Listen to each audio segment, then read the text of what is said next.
Entonces, bueno, de nuevo, fíjense que, como recapitulando un poco, ¿no? Uno puede introducir texto, que es el texto. Uno puede introducir código, ese código está acá. Y aquí en particular lo que voy a hacer es editar la información básica de los datos que he descargado. Es decir, ese archivo de datos tiene una serie de columnas y después una serie de filas, ¿no? Cada columna representa una cierta información.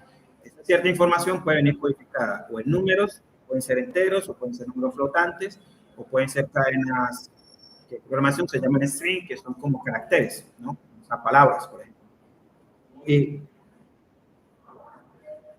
Entonces, pueden ser palabras y a veces es muy útil, sobre todo cuando uno tiene de pronto con muchas columnas, es muy útil saber de antemano con qué tipo de datos me estoy enfrentando. Por ejemplo, acá me aparece el número, que es como un índice que tiene de columnas el archivo, la columna con el nombre de esa columna. Acá me dice, a la derecha, me dice el tipo de dato que es. En programación es importante saber si es un entero, un flotante, si es un dato continuo, o si es una cadena de caracteres. Acá hay otra información muy importante. Acá me dice, por ejemplo, el número de veces que, por ejemplo, la fecha accidente es una entrada nula o no. Una entrada nula es que, por ejemplo, digamos que en un accidente no se reportó la fecha, se reportó toda la otra información, pero no se reportó la fecha. Entonces, eso es un campo nulo para esa columna, porque quiere decir que ahí ese dato se perdió. Entonces, es muy importante, sobre todo cuando se está haciendo análisis de datos, uno de los primeros pasos es hacer limpieza de los datos, es decir, identificar dónde hay datos nulos, dónde hay datos raros, dónde hay datos que no sirven, en fin. Entonces, uno con este comando, info, rápidamente yo puedo tener una idea de eso, ¿no? ¿Qué tipo de datos tengo? ¿Cuáles son enteros? ¿Cuáles son flotantes? ¿Qué datos son perdidos? ¿Listo? Vale. Y después, cuando uno tiene varias columnas que son números, enteros o flotantes, con esta información que está acá, lo que me permite a mí es, por ejemplo, en este caso, cantidad de accidentes. ¿Cuántas veces aparece? ¿Cuál es el valor? ¿Cuál es la media de ese valor? ¿Cuál es la desviación estándar de ese valor? El valor mínimo, los cuartiles, el valor máximo. Entonces, la columna accidente reporta un valor máximo de 5, un valor mínimo de 1 y, digamos, la media está en 1,0. En este caso, solo me aparece una fila porque solo tengo un campo. Vamos a ver acá, solo tengo un campo que está identificado como un entero. Todos los demás son caracteres, palabras. La dirección del accidente, la clase de accidente, el tipo de vehículo, la clase del vehículo son adjetivos. Entonces, el describe solo lo hace para cosas que son numéricas. Si tuviera 10 columnas que fueran números, me daría para cada columna la media, la estándar y los cuartiles. Vale, entonces, bueno, aquí, para cortar aquí por temas de tiempo, aquí lo que uno puede hacer entonces es irse con nada, columna por columna, e ir explorando qué hay en cada columna. Entonces, yo voy a ejecutar esta celda con este pequeño código. Y fíjense que acá me muestra, bueno, es un poco como la gráfica que estaba arriba, ¿no? Entonces, fíjense que aquí lo que hice fue, no voy a entrar en detalles del código, sino lo que hice fue, bueno, de mis datos, selecciono la columna accidente y hago un histograma con los campos que aparecen, con las entradas, ¿sí? Eso es lo que está haciendo. Entonces, esa columna accidente tiene entradas como choque, atropello, caída. Fíjense que aquí me aparece como mezclado. Entonces, yo lo que hice fue hacer otro gráfico.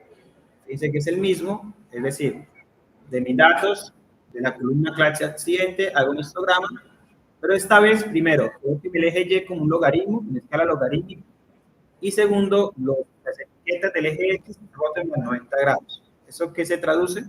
Se traduce en este gráfico que está acá.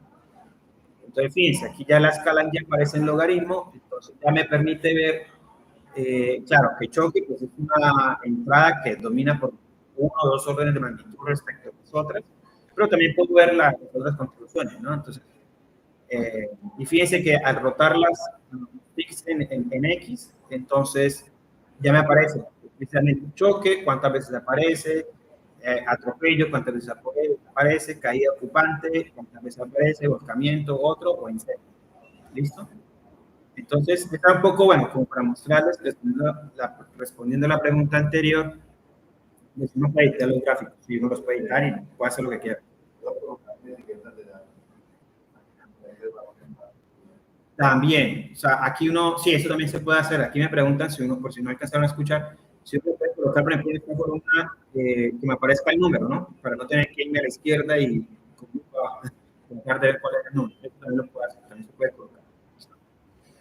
Si uno no, recuerden, la ventaja que tenemos acá es que si yo no sé, seguramente la inteligencia artificial sí. Entonces, bueno, vamos a hacerlo. Vamos a decirle, voy a copiar eso. Siempre es útil, entre más contexto uno le pueda pasar a la inteligencia artificial para responder la pregunta que uno tiene mejor. Ahora, como esta es la versión gratuita de Google Colab, fíjense que uno siempre puede pagar, ¿no? Si uno va a la versión Pro o la versión paga, digamos, pues nada, es como más poderoso. Y por aquí podemos decirle entonces cómo puedo agregar número de frecuencia para cada barra en el siguiente código. Entonces aquí le voy a colocar el código para que la inteligencia artificial lo vea. De nuevo, entre más información, más contexto tenga la inteligencia artificial, más eficiente será la respuesta, en términos de que nos va a entender. Listo. Entonces aquí nos dio, bueno, fíjense que en este caso nos dio una única opción, ¿no? Vale. Entonces, nada, vamos a probarla, vamos a ejecutar acá. Bueno, aquí nos botó un error.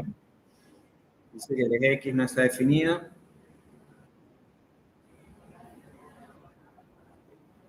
Claro, fíjense que aquí está usando AX patches, pero no define qué es AX. Entonces, claro, ahí lo que hay que hacer es bueno, hay que escribir unas líneas previas, pero bueno,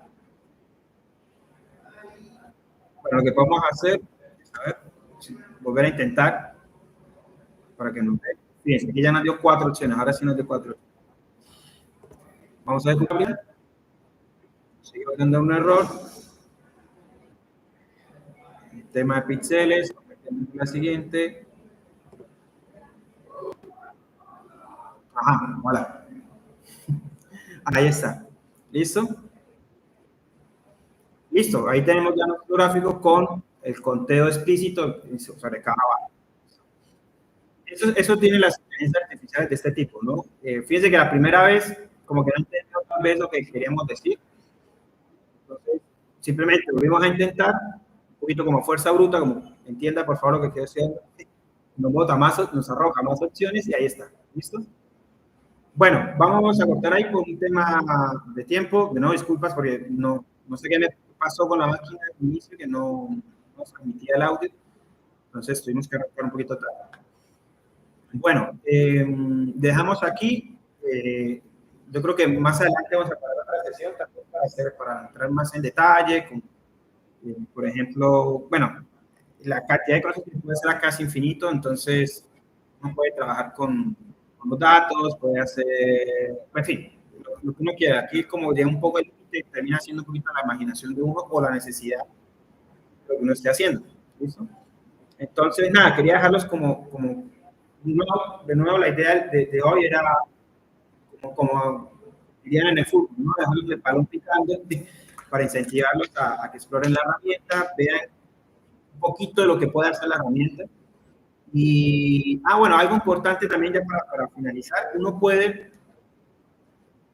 digamos, una vez uno termina, porque recuerda que al inicio yo les mencionaba algo, que este tipo de herramientas se usan también se usan como manera de reporte.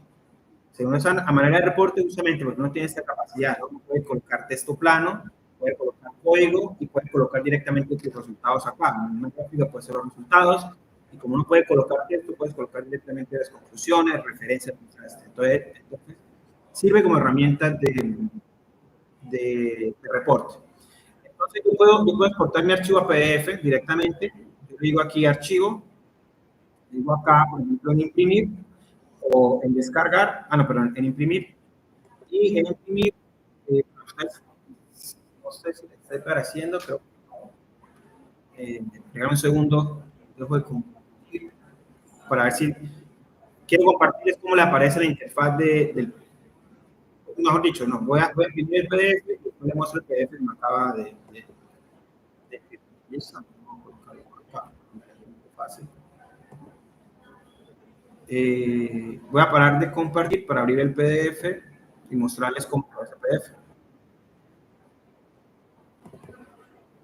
Listo. Vamos a ponerlo acá arriba. Voy a volver aquí a la ventana y les voy a compartir.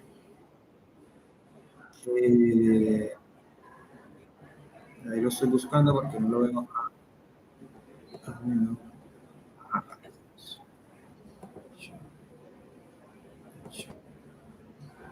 Listo, ahí creo que ya están viendo. Entonces, fíjense que este es el archivo PDF que me imprime.